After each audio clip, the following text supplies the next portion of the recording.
En la Escritura hay dos cosas que son ciertas. La primera de ellas es que todo aquel que puede ser salvo solo lo es a través de la fe en Jesucristo. Nadie puede obtener la salvación sin pasar por la fe en Jesucristo. Y eso se traduce en confianza. Confianza a su palabra, confianza a su diseño, confianza a todo lo que Él ha dicho que es lo mejor para el hombre. Pero lo segundo, que tampoco está en discusión, es que Él ha prometido que volverá por su iglesia. Y eso no depende de las circunstancias, ni de lo bien, ni de lo mal que este mundo vaya, sino que depende simplemente de la confianza que tenemos nosotros los creyentes y de la razón que Él ha dado para volver, y que es su palabra. Su palabra es indiscutible, su palabra es verdadera, su palabra no depende de la voluntad, del ánimo o de las obras de los hombres. Y eso es lo que vamos a ver hoy en la epístola, en este inicio de estudio que empezamos en las epístolas del apóstol Pablo a los colosenses. El Señor viene por su iglesia y mientras tanto hay una forma, hay una manera en la que nosotros debemos conducirnos. Queridos hermanos, sean bienvenidos a una escuela dominical más en la primera iglesia de Concepción. Jesús prometió, Él regresará en toda su gloria. Él volverá. Y cuando yo vea el cielo abrir, yo cantaré. Él viene por mí.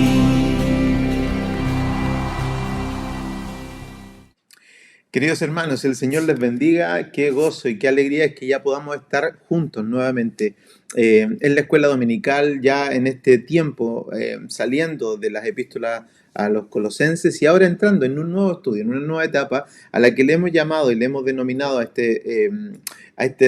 sección de nuestros estudios dominicales y de nuestro recorrido, en verdad, por todo el Nuevo Testamento, carta por carta, versículo por versículo, en las epístolas a los tesalonicenses. Le hemos llamado a este estudio Firmes y a la Gloria. Firmes y a la Gloria porque en verdad reconocemos que este va a ser un estudio o un tiempo en donde vamos a poder meditar, aprender de la palabra del Señor acerca de principalmente de los últimos tiempos, pero no solamente de eso, sino que además de eso vamos a aprender y vamos a poder reflexionar en nuestras vidas como creyentes acerca de esas ansias, de esas necesidades que a veces nosotros tenemos de poder afirmar nuestra fe en algunas cosas que son ciertas, en algunas cosas que son absolutas. Y eso son parte de los temas que vamos a encontrar aquí en las epístolas de Pablo a los tesalonicenses. Así que tenemos por delante un hermoso tiempo, van a ser varias semanas que vamos a estar tanto en Primera de Tesalonicenses como Segunda Tesalonicenses. Así que les quiero adelantar que este tiempo vamos a estudiar, vamos a estar juntos, vamos a reflexionar y por supuesto, cuando digo estudiar juntos no es un acto académico, sino que vamos a, creo yo, a disfrutar de la presencia del Señor, reflexionando en esto acerca de la carta a los tesalonicenses.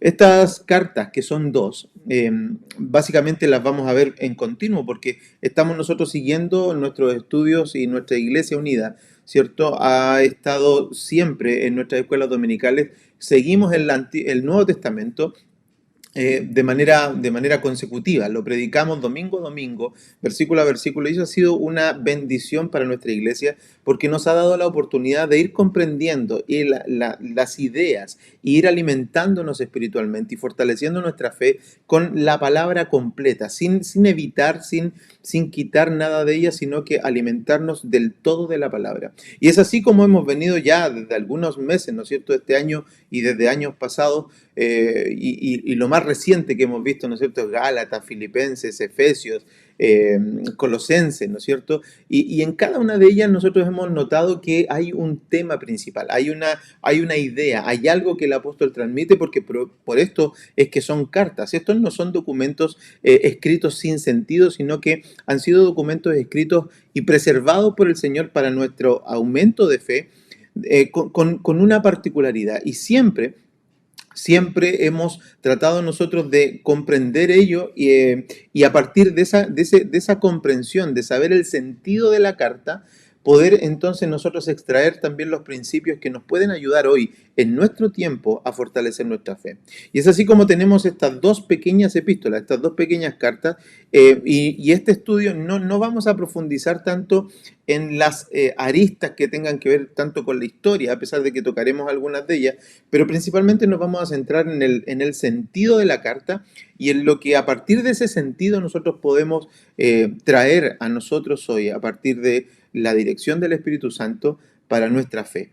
Así que tenemos estas dos cartas que son pequeñas. Primera de Tesalonicenses son 5 capítulos y Segunda de Tesalonicenses son 3 capítulos simplemente. En los primeros 5 capítulos de la primera carta a los tesalonicenses vamos a encontrar temas o ideas como el retorno del Señor, eso tan esperado, eso tan anhelado por todo creyente. Y una particularidad con la que me gustaría que ustedes enfocaran esto y nosotros como iglesia lo hiciéramos es que probablemente la carta a los tesalonicenses es una de las primeras epístolas escritas, según los comentaristas.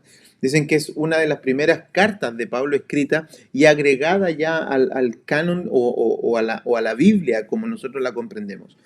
Por lo tanto, si nosotros consideramos que Tesalónica es una iglesia naciente, es una iglesia pequeña, incipiente, pero creciente, ¿no es cierto? Y que no tiene mucho tiempo, y la idea entonces de Pablo de hablar y fortalecer la fe de ellos, mostrándoles que el Señor viene, nos da a nosotros una idea entonces de que estos temas no son para los creyentes finales, de los creyentes experimentados, sino que la fe nuestra se va a fortalecer por arraigar muy firmemente la confianza y recordarnos cada día de que el Señor está cerca. Así que Primera de Tesalonicenses vamos a tener un fuerte énfasis, por supuesto, a partir de la segunda mitad de la carta en adelante, en el retorno del Señor, pero también vamos a ver elementos de fe, de esperanza, vamos a ver enseñanzas que nos van a llevar al amor, que nos van a llevar a también tener una conducta correcta mientras esperamos, que es tan importante como el viaje. La manera en que esperamos un viaje es tan importante como el mismo viaje, porque eso va a ayudar, ¿no es cierto?, a que nosotros podamos mantener una fe y una forma de glorificar al Señor mientras esperamos su venida.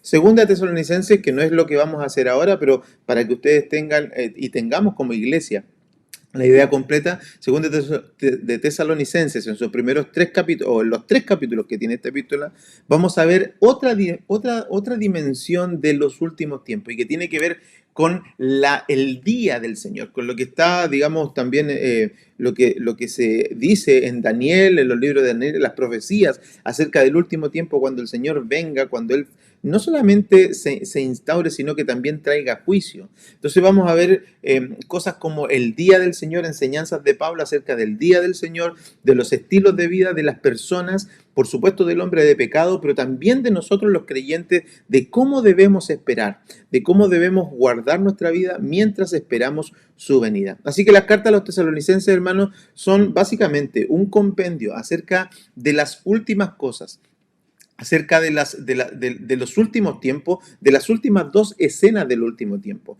Una de ellas precisamente tiene que ver con la manera en que nosotros iremos a Cristo, con la manera en que nosotros volaremos a Cristo, y la segunda de ellas tiene que ver con la forma en que Cristo volverá a la tierra para hacer juicio en lo que Pablo va a denominar también el día del Señor. Eso, por supuesto, no es una idea de Pablo, sino que es una idea que viene del Antiguo Testamento, y esto de nuevo como una nota para nosotros los predicadores, y es que la Biblia, y aquí se ve nuevamente eso reflejado, y es que la Biblia se interpreta a sí misma con la misma Biblia. Entonces, lo que Pablo dice acerca del día del Señor, del retorno del Señor, no son ideas que él esté inventando en este minuto, sino que son precisamente o continuaciones de ideas que están en el Antiguo Testamento y que el Nuevo Testamento, ahora a través del Espíritu Santo, las vuelve a preservar para nuestro conocimiento, nuestra fortaleza y nuestra fe.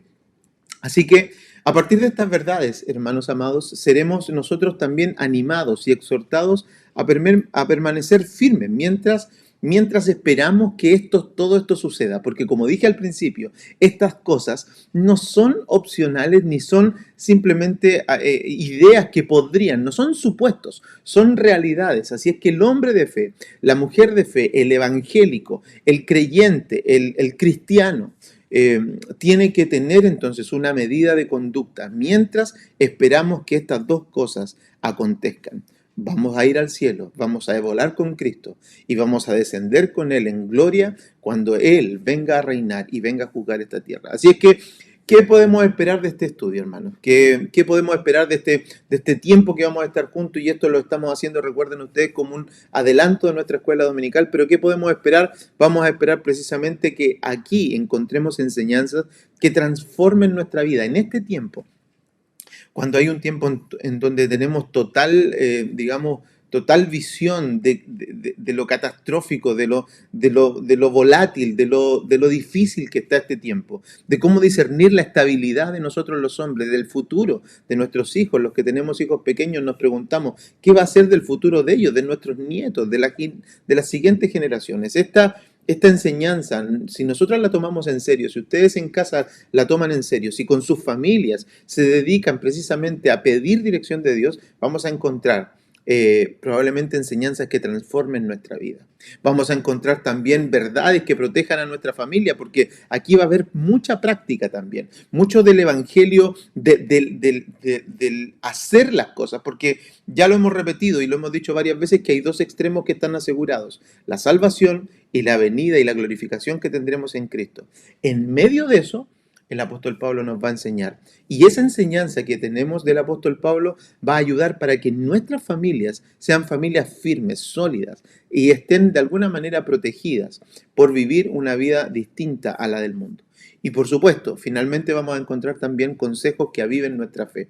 Porque no hay nada peor que personas que tengan mucho conocimiento y que ese conocimiento no les sirva para vivificar la fe que tienen en su Salvador. Hermanos, nosotros esto lo hacemos con gozo, lo hacemos con esperanza, pero lo hacemos también porque creemos profundamente las verdades de la palabra del Señor, y eso a nosotros nos hace personas vigorosas, nos hace personas con esperanza, nos hace personas con sentido de eternidad, no con sentido de temporalidad, de estar sufriendo a ver cómo llegamos a viejos, de estar sufriendo a ver cómo le heredamos un poco para nuestras nuevas generaciones. No, hermano, nuestra fe está arraigada en cosas que van más allá de nuestros 80 o 90 años. Nuestra fe está arraigada en la confianza de que esta vida es un paso a la vida eterna.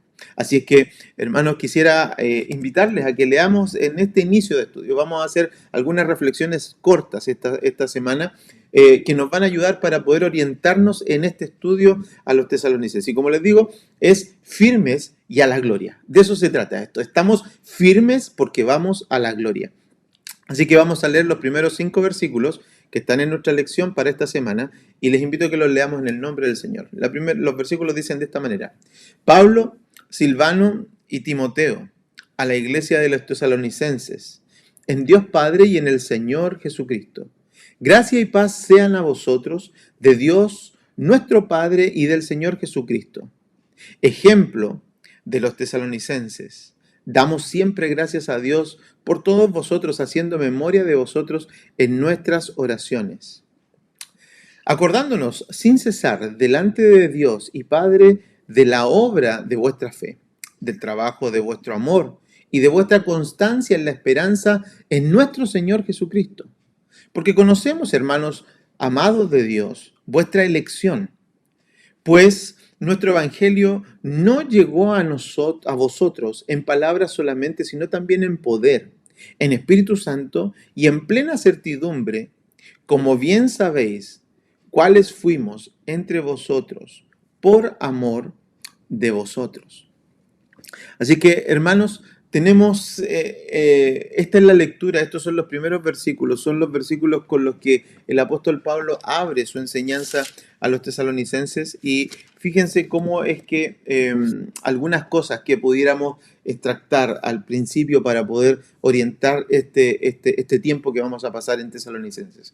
Lo primero es que vamos a encontrar, como siempre, el saludo del apóstol Pablo a la iglesia presentándose. Esta carta, yo les dije algunas cosas que probablemente debemos comprender para ponernos ahí en la situación. Esta carta fue escrita después del segundo viaje misionero de Pablo, o quizás a través del segundo viaje misionero, pero después que Pablo ya estuvo en Colosenses. Hechos de los Apóstoles capítulo 17 nos va a mostrar algunas referencias históricas del momento en que Pablo estuvo en Tesalonicenses. Pero lo que sabemos de eso es que no fue un momento tranquilo, sino que fueron 3 cortas semanas. La Escritura nos va a revelar más tarde que Pablo estuvo por 3 días de reposo, es decir, por 3 semanas, predicando, y como lo hacía en cada ciudad importante, en la sinagoga. Desde ahí se produjo esta incipiente iglesia. Y desde ahí también es que nosotros podemos notar que al ser tan corto tiempo, no por ganas de Pablo, sino por la presión, porque finalmente ellos tuvieron que salir por causa de las presiones que estos hombres, principalmente los judíos, estaban haciendo sobre las enseñanzas de Pablo. Ellos tuvieron que salir, pero Pablo quedó con una preocupación porque esta iglesia nació. La palabra de Dios se predicó y desde ahí nació una iglesia en una sociedad hostil. Tesalonicenses como ciudad es una ciudad que es una ciudad, por supuesto, principal también en ese tiempo por los temas económicos. Por ahí pasa una vía económica importante para ese tiempo en Roma y por lo tanto también es una ciudad que está muy cercana entre la sociedad romana y griega. Los dioses están cerca de ahí, muchas influencias de dioses griegos y por lo tanto el paganismo. Entonces quiero decir con esto, ¿y por qué hago estas notas? Porque quiero que se den cuenta de una cosa, y es que la palabra del Señor siempre ha sido predicada en lugares hostiles, en lugares en verdad las sociedades no son, amantes de la teología o del Evangelio. Así que Pablo lo que hace es predicar en una ciudad hostil y nace una iglesia, florece una iglesia con algunos hermanos que empiezan a animarse en la fe y Pablo se tiene que ir. Pablo luego envía a Timoteo para obtener un reporte por la preocupación de ellos y lo dice esto en la carta y en la epístola más adelante. Y este es el contexto, esta es la historia. Entonces Pablo está preocupado porque esa iglesia naciente ahora está teniendo algunas presiones propias digamos, de estarse enfrentando al mundo. Y Pablo entonces cuando hace su introducción, hay una cosa que a mí me llama la atención en esto y creo que para nosotros como iglesia de Concepción, Primera de Concepción, nos ayuda. Pablo cuando saluda, al menos en esta carta, él hace alusión a sus hermanos, a los que están con él.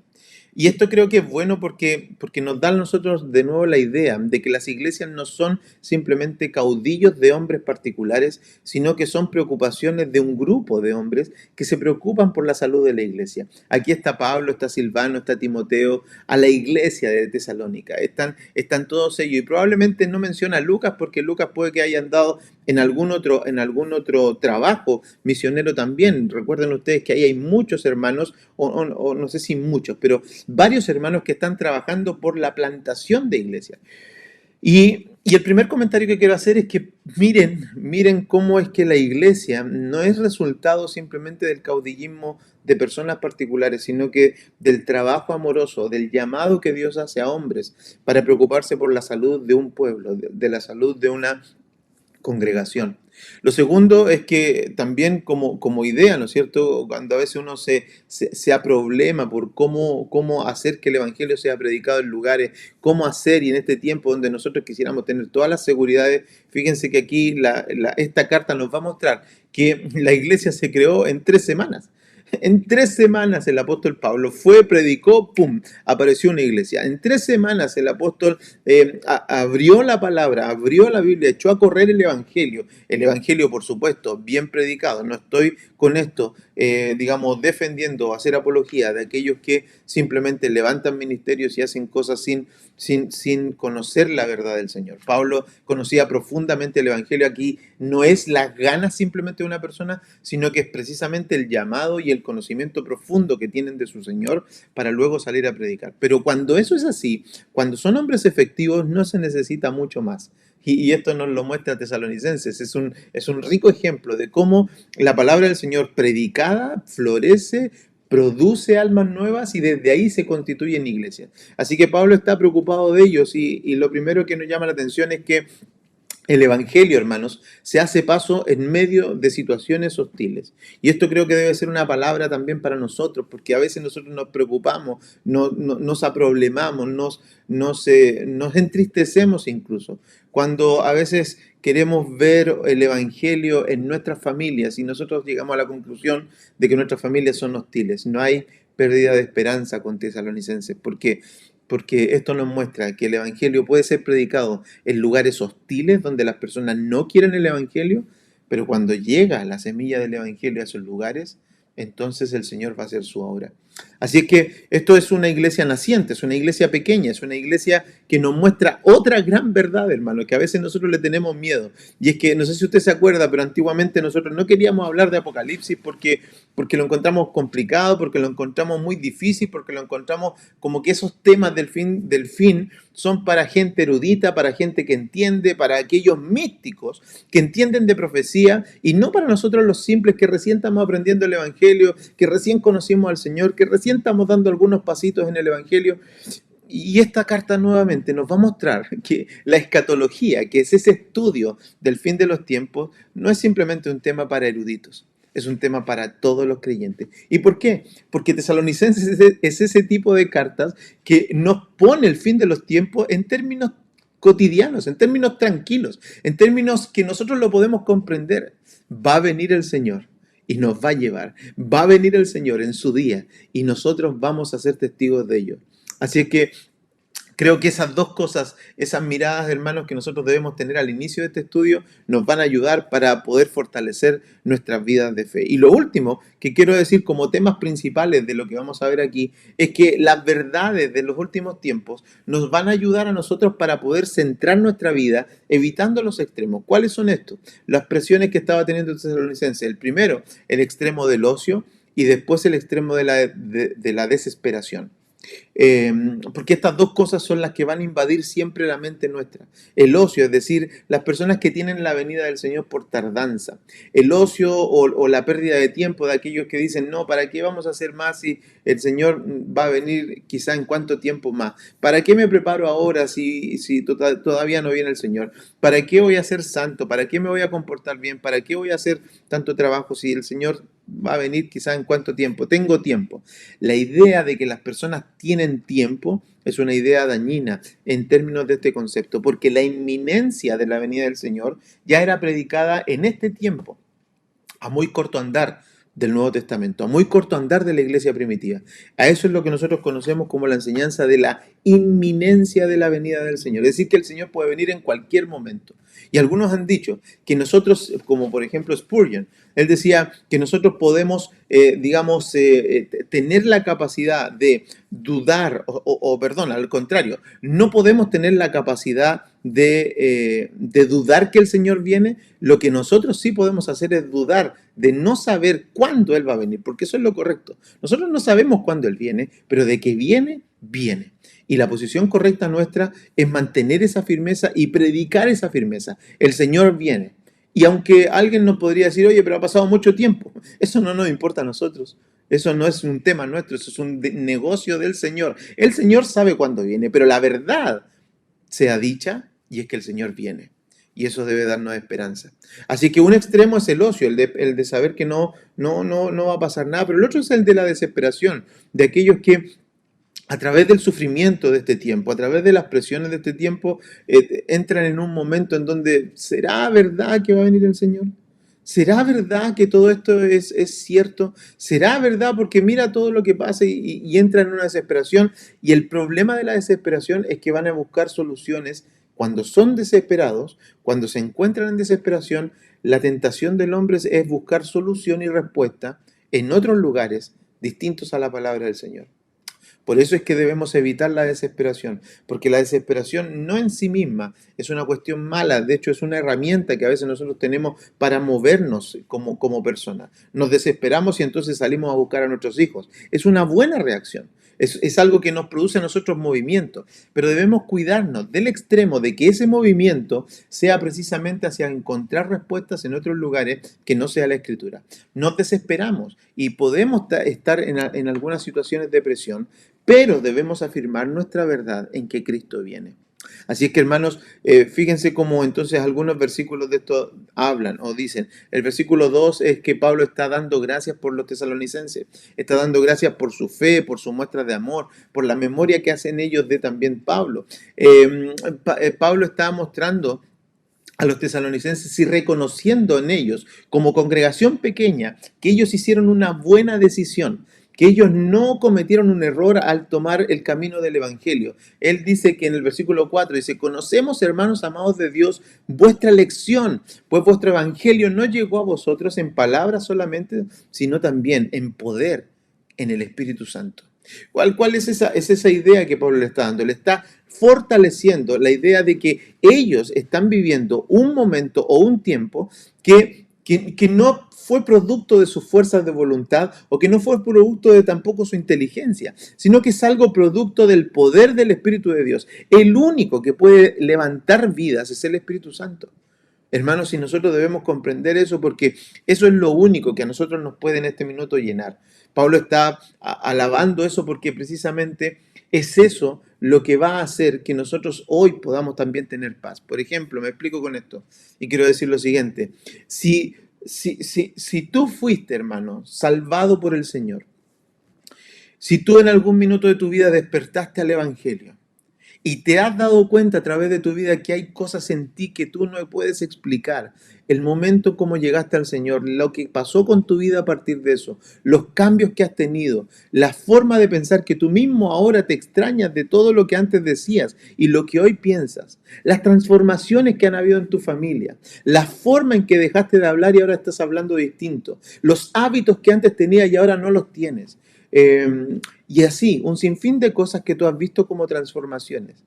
Eso, si tú reconoces que ha sido obra del Espíritu Santo, entonces Pablo va a enganchar eso y va a decir, esa misma razón del inicio de tu fe es lo que ahora debe fortalecerte para esperar el final de tu fe. Porque no ha sido tu fuerza, porque no van a ser tus logros, no va a ser cuánto te puedas cuidar en una sociedad hostil, no va a ser tampoco los méritos que tengas ahora sacando provecho del Evangelio. Y por ejemplo, ahora que tenemos muchos evangélicos profesionales, que tenemos muchos hermanos profesionales con mucho conocimiento, pero muchos de ellos perdidos porque hemos carecido de la ética que la Biblia nos enseña. Y por lo tanto, algunos en ese desespero por guardar este mundo han perdido y han extraviado el camino también. Así que Pablo va a decir, todo lo que al inicio fue una bendición para ti es lo que va a hacer el resto, lo que va a hacer que el resto de tu vida sea estable. Así es que, hermanos, tenemos estas dos cosas. Entonces, simplemente quiero terminar para darles una idea del capítulo completo y de lo que van a encontrar en los distintos capítulos, y les animo, a pesar de que la lección son los primeros 5 versículos, por favor lean los 5 capítulos porque no es mucho tiempo de lectura, no les va a tomar más allá de 5 minutos. El capítulo 1 vamos a encontrar precisamente la fe de los tesalonicenses, y creo que cuando lo lean, por favor léanlo pensando en que esta es una iglesia nueva, no es una iglesia madura, no tiene 50 años como nuestra iglesia, esta es una iglesia naciente, tiene meses, probablemente pocos años. Claro, meses digo, que lo podríamos contar en meses. Capítulo 1 entonces va a hablar de la fe y vean las alabanzas que Pablo hace del crecimiento de la fe de ellos. Capítulo 2 es la explicación de la corta visita pero provechosa visita. Pablo les va a mostrar cómo en tan corto tiempo el Evangelio pudo nacer en ellos. El capítulo 3 nos va a mostrar precisamente entonces la preocupación de Pablo y va a mostrar ahí. Y estos 3 primeros capítulos entonces hacen como la introducción, es como la manera en que Pablo les va a mostrar a ellos que son iglesia y que son una iglesia amada por Dios. El capítulo 4 va a ser un recordatorio, y esto a mí me hace acordar siempre la enseñanza de un hermano que me enseñaba en la escuela dominical. Mi hermano Javier, siempre que nosotros teníamos dudas, o al menos yo tenía dudas de joven, ¿no es cierto?, de cuál será nuestro propósito en el Señor, porque siempre se hablaba de eso, que el Señor tenía propósitos con nosotros, y yo siempre pregunté, no era muy, digamos, siempre quise entenderlo, pero de una manera en que yo pudiera armonizar el propósito de Dios también con mi vida. Y Y el hermano Javier, cuando hablé de esto con él y cuando le pregunté, él una vez me dijo, mira Ricardo, ¿quieres saber cuál es el propósito de Dios para tu vida? Y me llevó a este recordatorio del capítulo 4 de Tesalonicenses. El capítulo 4, versículo 3 dice así, porque el propósito de Dios para vuestra vida es vuestra santificación. Entonces, el hermano Javier cuando me enseñó esto, me dijo, mira, ¿quieres saber cuál es el propósito de vida? Santifícate. ¿Quieres saber lo que Dios quiere de ti para esta vida? Santifícate. ¿Quieres saber lo que Dios quiere para ti en la vida eterna? Que disfrutes por Él por la eternidad. ¿Quieres saber lo que Dios quiere para ti hoy? Es que vivas tranquilo, que esperes, que seas pacientes y que te apartes de este mundo lo que más puedas, que luches contra tu carne, que luches contra el mundo, que luches contra el pecado. Santifícate mientras esperas el fin, mientras esperas esa gloria eterna que vendrá. Por eso es que le hemos puesto este estudio firmes y a la gloria. El capítulo 4 es un recordatorio entonces de lo que los creyentes deben hacer mientras están en esta tierra esperando el fin. ¿Qué es lo que deben hacer? Básicamente, vuestra santificación. Capítulo 5 es el despliegue de lo que estamos diciendo. Él viene por su iglesia, el Señor viene. Pero fíjense, y lean el capítulo 5 y se van a encontrar con la sorpresa de que el Señor dice, Él viene, pero no dice, Él viene y hagan lo que quieran. No, Él viene y dice, reconoce a los que te presiden, busca la paz con todos, no seas ocioso, alienta, amonesta, sé paciente, ora, sé agradecido, no apagues el espíritu, no menosprecies las profecías, examínalo todo, retén lo bueno. Oh, es que todo eso es lo que debemos hacer mientras esperamos al Señor. Porque una cosa sabemos, el Señor viene. Pero fíjense todas estas exhortaciones y por eso les decía que el Señor va a cuidar a nuestras familias. Y esto es algo, hermanos, que al final de esta carta a los tesalonicenses, y estamos haciendo entonces, ¿no es cierto?, una especie de introducción, al final de esto dice Pablo que toda esta enseñanza lo cierra con un candado, con una frase que creo que nosotros debemos considerar en este tiempo. Dice, al final de la carta a los tesalonicenses va a decir lo siguiente, os conjuro que esta carta sea leída por todos a los santos hermanos. Os conjuro que esta carta se lea a todos los santos hermanos. Y si alguien no sabe lo que es conjuro y por qué hago alusión a esta última frase, es porque precisamente la idea de conjuro, la palabra en griego es orkizo. Y la idea de conjurar es la idea de obligar a alguien bajo autoridad. Obligar a alguien bajo autoridad solemne, como obligarlo como con responsabilidad, ¿me entiendes? Es decir, yo te obligo y esta obligación ahora es una responsabilidad para ti, como con Dios, como teniendo a Dios como testigo. Así que normalmente esta obligatoriedad o este conjurar a alguien es una obligatoriedad que normalmente tiene sanciones por el incumplimiento. Así que Pablo va a cerrar esta carta diciéndonos, hermanos, ustedes tienen que predicarse esto, ustedes tienen que aprender esto, porque si no, esto tiene consecuencias. ¿Y cuáles son las consecuencias que podríamos pensar? Precisamente los extremos que yo les hablaba. El extremo del ocio, del pensar, el Señor viene mañana, viene en 3 meses, viene en 500 años, no sé. Todavía falta mucho, falta que caiga esta nación, falta que caiga este pueblo, falta que se junten estos 2 hombres, falta que tengamos un gobierno mundial, faltan muchas cosas todavía para que el Señor venga. Esa es la mirada de alguien que simplemente anda buscando cómo va a venir el Señor, cuando la responsabilidad nuestra es simplemente reconocer que Él va a venir y mientras Él viene, vivir como Él nos pidió. Y caer en el otro extremo, que es el de la desesperación. Y el de ir a buscar entonces decir, bueno, me olvido, tengo que resolver mis problemas ahora. Así que da lo mismo digamos, si no soy paciente. Da lo mismo si no soy agradecido. Da lo mismo si no busco la paz. Da lo mismo si no reconozco a los que me predicen. Da lo mismo si soy ocioso o no. Porque tengo que encontrar respuestas para mí, ahora y en este tiempo. Perder la esperanza, hermanos. Perder la esperanza y la visión de eternidad es un problema gravísimo para un evangélico. Perder la esperanza y la visión de eternidad en nuestra vida es un grave problema para nosotros como creyentes. Y por eso es que vamos a estudiar la carta a los tesalonicenses. Así es que les invito, hermanos, a que estemos juntos en este tiempo, en este estudio, y que nuestras escuelas dominicales nuevamente sean ese tiempo de gratitud, de gozo y de alegría y contentamiento, mientras esperamos la venida del Señor. Así es que firmes y a la gloria. Que el Señor les bendiga y nos vemos en nuestra escuela dominical.